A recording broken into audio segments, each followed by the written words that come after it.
Cachoeira do Fraga, entre o encanto e o aviso. Foi em janeiro, época de muito calor e muita água descendo das serras, que decidi visitar a famosa Cachoeira do Fraga, em Dom Basílio. Eu estava hospedado na casa de um tio, depois de anos sem pisar por aquelas bandas. Lembrava vagamente de ter ido até lá quando era criança, mas a memória estava apagada, como se minha mente quisesse esquecer algo. O povo da região sempre falou da beleza da Fraga. Dizem que suas águas são curativas, que a natureza ao redor tem uma força diferente, uma energia que acalma e ao mesmo tempo impõe respeito. Mas também falam de lendas antigas. Falam de uma mulher que aparece nas pedras ao entardecer, de gritos vindos das matas quando o sol se põe, e de quem ousou nadar à noite e nunca mais voltou. Naquela tarde fui com um grupo de primos.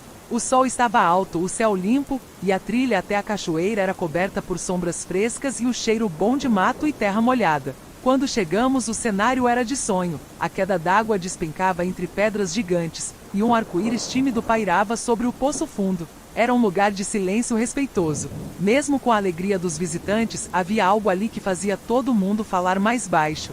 Decidimos nadar. As águas estavam frias, mas convidativas. Eu mergulhei e senti um arrepio que percorreu meu corpo inteiro. Um arrepio que não vinha da temperatura, mas de algo que eu não soube explicar. Quando subi à superfície, tive a estranha sensação de que alguém me observava. Olhei em volta, meus primos estavam rindo, brincando, mas meus olhos foram direto para um ponto no alto das pedras. Ali, parada sobre uma rocha escura, estava uma figura feminina. Cabelos longos e soltos, pele muito pálida, e um vestido esvoaçante como véu de noiva. Ela não se movia, apenas olhava para a água, com o rosto virado para onde eu estava. Pensei que fosse alguma turista, mas quando me virei para chamar meus primos e olhei de novo, ela tinha desaparecido. Evaporado. Você viu aquilo? Perguntei a um dos meus primos. Ele negou com a cabeça. Mas uma das meninas do grupo, mais sensível, ficou pálida. Era ela, disse, baixinho. A Dama da Fraga. Ela contou que os antigos diziam que há mais de 100 anos, uma moça foi prometida em casamento a um coronel, mas ela era apaixonada por um lavrador pobre. Quando foi obrigada a casar, fugiu e se jogou da pedra mais alta da cachoeira. Desde então, dizem que seu espírito ainda vaga por lá, aparecendo apenas para alguns, especialmente para os que não respeitam o lugar. A partir daquele momento, tudo mudou. O céu começou a nublar devagar, as cigarras pararam de cantar, e um vento estranho soprou entre as pedras. Era como se a cachoeira tivesse mudado de humor. Meus primos também sentiram. Um deles escorregou na pedra lisa, e por pouco não se feriu feio. Outro, que zombou da história, teve cãibra forte no meio do poço e precisou ser puxado para fora, esbaforido e assustado. Decidimos sair. E quando eu olhei para trás, já na trilha de volta, juro por tudo que vi, por um último segundo, a mesma mulher parada sobre a pedra, mas dessa vez de costas. O vestido branco agitava com o vento, e seus braços pareciam estendidos para o céu, como em um lamento silencioso. Voltamos calados. O caminho de volta, embora o mesmo, parecia mais longo, mais pesado. Chegando na casa do meu tio, contei tudo para ele. Ele ouviu em silêncio, e depois me ofereceu um café forte. Você viu então, disse ele. Não é todo mundo que vê, só quem a cachoeira escolhe. Depois do ocorrido, comecei a perguntar mais sobre a lenda. Visitei uma senhora conhecida como Dona Áurea, uma benzedeira antiga ali da região, que conhecia como ninguém as histórias da serra. Quando mencionei a mulher de branco da cachoeira, ela fechou os olhos e balançou a cabeça lentamente, como quem confirma algo que já sabia. Isso que você viu, meu filho, não é invenção. A Dama da Fraga aparece mesmo, mas ela não é má. Ela protege, só que não aceita desrespeito.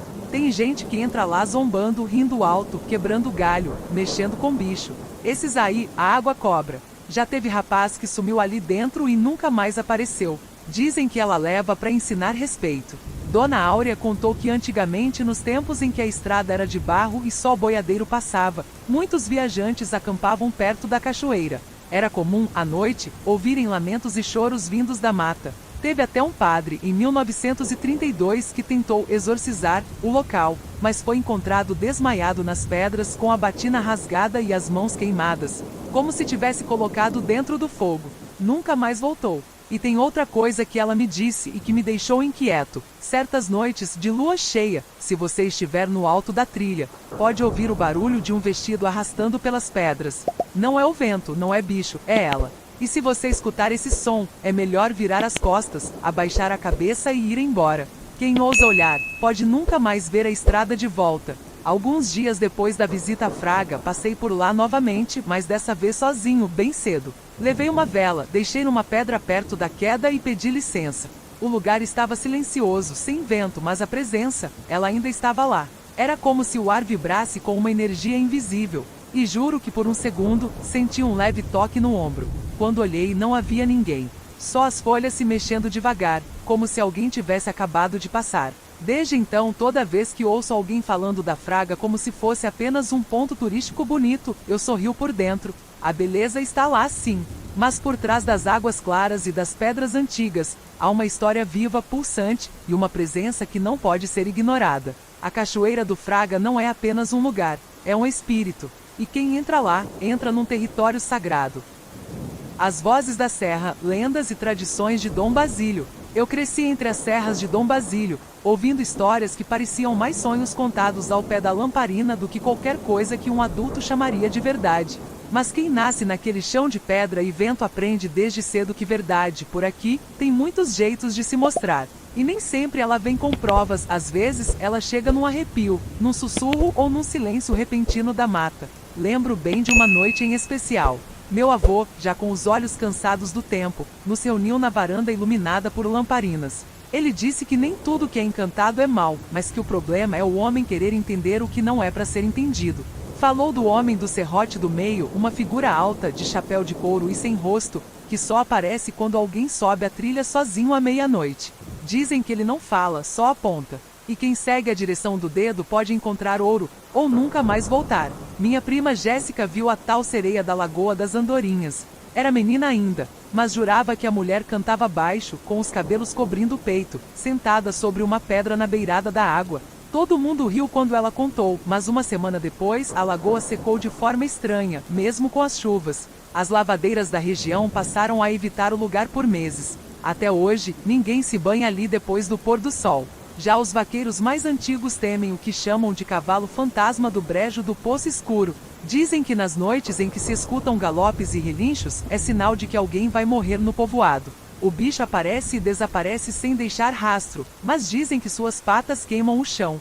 Um vaqueiro jurou ter visto os olhos do animal brilhando vermelho no escuro, e que ele atravessou um curral inteiro sem encostar em uma cerca. Uma das figuras mais marcantes para mim sempre foi Dona Áurea, a benzedeira que morava depois da ladeira do curral velho. Ela era pequena, mas firme. Dizia que toda casa devia ter um ramo de alecrim e um punhado de sal grosso perto da porta. Contava que certa vez, uma menina ficou muda depois de brincar perto de uma cruz de estrada, e só voltou a falar depois de 7 rezas com a arruda na boca. Ela falou tudo de uma vez só, disse a velha, como se as palavras estivessem engasgadas na alma. Durante a festa do padroeiro, em junho, o povo enche a praça com balões, milho assado e promessas. Mas há quem diga que se dançar a quadrilha de olhos fechados, consegue ouvir as vozes dos antigos. Muitos jovens tentam por brincadeira, mas há quem afirme ter escutado frases inteiras, conselhos em vozes que não pertencem a ninguém da roda. É como se os antepassados, que também dançaram ali, voltassem para sentir de novo o chão da festa, o cheiro do licor e o som do sanfoneiro. E tem um menino da encruzilhada do Capim Grosso, um garotinho de terno, que aparece pedindo ajuda para achar a mãe. Mas quem para ajudar sente uma dor no peito e vê ele sumir devagar, como poeira no vento. Dizem que foi atropelado ali, e ninguém nunca soube de onde vinha. Desde então, toda a encruzilhada da região tem uma vela, deixada por quem já viu o menino, para que ele encontre o caminho de volta. Outra lenda que assombra os dias de seca é a da mulher dos panos molhados, um espírito que aparece nas varandas, pendurando lençóis que pingam, como se lavasse as dores do mundo. Quem vê, diz que sente tristeza profunda nos dias seguintes. Minha tia viu quando era nova, ficou dias sem sair do quarto, só olhando pro vazio. Dizem que ela aparece quando o povo esquece de rezar pelos mortos. Mais para dentro do mato, próximo das trilhas antigas por onde passavam os tropeiros, corre a lenda do veado da Cruz Branca. Era um animal que aparecia quando alguém pensava em desistir da vida. Se você o seguisse em silêncio, ele te levava até uma árvore onde tinha água limpa, sombra e paz. Mas se tentasse capturá-lo ou feri-lo, desaparecia e te deixava perdido no mato por dias. Um senhor jura ter sido salvo por ele quando se perdeu com sede nas pedras da fazenda Jacaré. Mas nem só de assombro se faz Dom Basílio. Tem também a força das romarias que cruzam o caminho real, aquele mesmo que Frei Basílio abençoava em suas pregações. Gente de toda parte chega com sandálias gastas e olhos cheios de fé. Muitos sobem o caminho em silêncio, com velas nas mãos e lágrimas nos olhos, como quem pede ou agradece sem dizer nada. E há quem diga que em certos trechos ainda se ouvem os passos do Frei, leves, mas constantes, como se caminhasse ao lado de cada romeiro. E não posso esquecer da Cachoeira do Fraga, linda, forte, cheia de vida, mas que também guarda seus mistérios. Há quem diga que lá mora um espírito antigo, uma mulher de olhos claros e voz doce que aparece só para quem está à beira da desistência. Meu vizinho quase se afogou lá, mas diz que foi puxado para cima por uma mão fria que desapareceu logo em seguida. Nunca mais voltou à cachoeira sem acender antes uma vela na pedra maior. O mais bonito de tudo isso é perceber que essas histórias continuam vivas. Estão nas rezas, nos nomes das trilhas, nos sorrisos desconfiados dos mais velhos, nas conversas baixas nos alpendres e nos sussurros antes de dormir, porque em Dom Basílio a fé e o mistério andam de mãos dadas. E quem nasce aqui aprende cedo. Há coisas que não se explicam, só se sentem. E acima de tudo se respeitam.